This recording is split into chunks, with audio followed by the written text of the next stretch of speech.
ആശാപ്രവർത്തകർക്ക് ആശ്വാസമാകുന്ന ഒരു വാർത്ത വരുന്നു. ഇൻസെന്റീവ് 1500 രൂപ വർദ്ധിപ്പിച്ച് കേന്ദ്ര സർക്കാർ. നേരത്തെ 2000 രൂപയായിരുന്ന ഇൻസെന്റീവ് ഇനി 3500 രൂപയായി ലഭിക്കും. 10 വർഷം പൂർത്തിയാക്കിയ ആശമാർക്ക് വിരമിക്കൽ ആനുകൂല്യമായി 50,000 രൂപ നൽകുമെന്നും കേന്ദ്ര സർക്കാർ അറിയിച്ചു. NK പ്രേമചന്ദ്രൻ എംപിയുടെ ചോദ്യത്തിനാണ് സർക്കാർ ലോക്സഭയിൽ മറുപടി നൽകിയത്.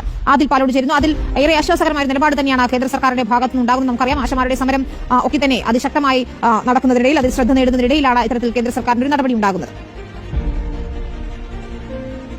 ആശാപ്രവർത്തകരുടെ സമരം തുടരുന്നതിനിടെയാണ് സംസ്ഥാന സർക്കാർ തുക വർദ്ധിപ്പിക്കണമെന്ന് ആവശ്യപ്പെട്ടുകൊണ്ടാണ്, വേതനം വർദ്ധിപ്പിക്കണമെന്ന് ആവശ്യപ്പെട്ടുകൊണ്ടാണ് സമരമെങ്കിലും ഇപ്പോൾ കേന്ദ്ര സർക്കാരിന്റെ ഭാഗത്തുനിന്ന് ഒരു സഹായം വന്നിരിക്കുന്നു എന്നുള്ളതാണ്. ആശമാരുടെ ഇൻസെന്റീവ് സാധാരണഗതിയിൽ ഒരു മാസം 2000 രൂപയാണ് നൽകുക. അത് 1500 രൂപ വർദ്ധിപ്പിച്ചിരിക്കുന്നു. വിനീത 3500 രൂപ പ്രതിമാസം ഇനി ഇൻസെന്റീവായി കേന്ദ്രത്തിന്റെ ഭാഗത്തുനിന്ന് ലഭിക്കും എന്നുള്ളതാണ് കഴിഞ്ഞ ദിവസം NK പ്രേമചന്ദ്രൻ എംപിയുടെ ചോദ്യത്തിന് ആരോഗ്യ മന്ത്രാലയത്തിന്റെ ഭാഗത്തുനിന്ന് ലോക്സഭയിൽ രേഖാമൂലം തന്നെ മറുപടി നൽകിയിരിക്കുന്നത്. 10 വർഷം പൂർത്തിയാക്കി വിരമിക്കുന്ന ആശമാർക്ക് നേരത്തെ 20,000 രൂപയായിരുന്നു വിരമിക്കൽ ആനുകൂല്യം എന്ന നിലയിൽ നൽകിയിരുന്നത്. ഇത് 50,000 രൂപയായി വർദ്ധിപ്പിക്കാനുള്ള തീരുമാനവും എടുത്തിരിക്കുന്നു. മാർച്ച് മാസം നടന്ന യോഗത്തിലാണ് സംബന്ധിച്ചുള്ള തീരുമാനമായത് എന്നും ഇക്കാര്യം ഈ രൂപത്തിലുള്ള തീരുമാനം വന്നിരിക്കുന്നുവെന്നും ലോക്സഭയിൽ ആരോഗ്യ മന്ത്രാലയം അറിയിച്ചിരിക്കുകയാണ്. ഏതായാലും ആശമാരെ സംബന്ധിച്ചിടത്തോളം ആശ്വാസകരമായ, സഹായകരമായ ഒരു തീരുമാനമാണ് കേന്ദ്രത്തിന്റെ ഭാഗത്തുനിന്ന് ഉണ്ടായിരിക്കുന്നത്.